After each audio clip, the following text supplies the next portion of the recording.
আসসালামু আলাইকুম রহমতুল্লাহ। শেখ, আসসালাম আমি রাহমাতুল্লাহি ওয়া বারাকাতুহু। আমি বাংলাদেশ থেকে বলছি। জি বলেন। শেখ, আমার প্রশ্ন হলো, আমাদের দেশে মানে আহলে হাদিস বা সালাফি আলেমদের কেউ কেউ বলে যে করোনা ভাইরাসের জন্য মাস্ক পরিধান করলে নাকি শিরক হবে। আবার বেশিরভাগ সালাফি আলেম বলেছে যে মাস্ক পরিধান করা এবং হাতে স্যানিটাইজার ব্যবহার করা জায়েজ। এখন আমার প্রশ্ন, মাস্ক এবং স্যানিটাইজার ব্যবহার সম্পর্কে আমাদের বিশ্বাস কেমন হবে? জি, জাযাকাল্লাহ খাইর। যে ব্যক্তি বলছে যে মাস্ক ব্যবহার করলে শিরক হবে, তার জন্য শিরক হবে। আর বাকি লোকদের যারা বলছে যে শিরক হবে না, তাদের শিরক হবে না ইনশাআল্লাহ। কথা বোঝা গেছে?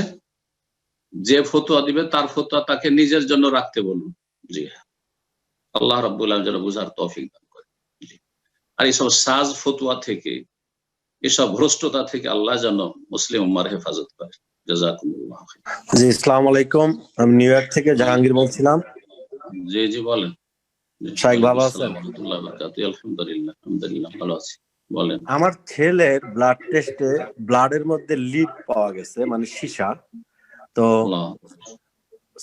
এখানে ওই যে যে অ্যাপার্টমেন্টে আমি ভাড়া থাকি, তার নামে যদি আমি মামলা করি, তাহলে লাখখানিক ডলারের মতো পাওয়া যায়। এই টাকাটা কি আমার জন্য হালাল?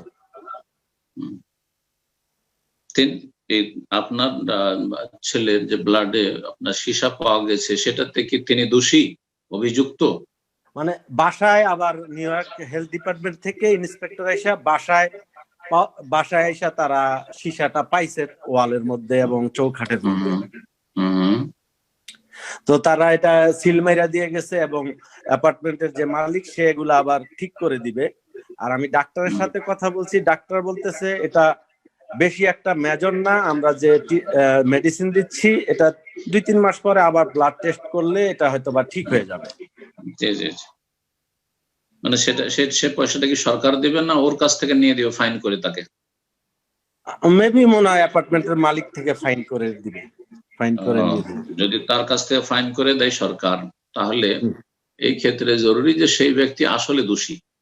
আপনার ছেলের আক্রান্ত হওয়ার ক্ষেত্রে তার ভূমিকা রয়েছে বা সে দোষী বলে সাব্যস্ত, এটা যদি হয় তাহলে ফাইন করে নেওয়া বা সরকার ফাইন করে যদি দেয় তাহলে জায়েজ।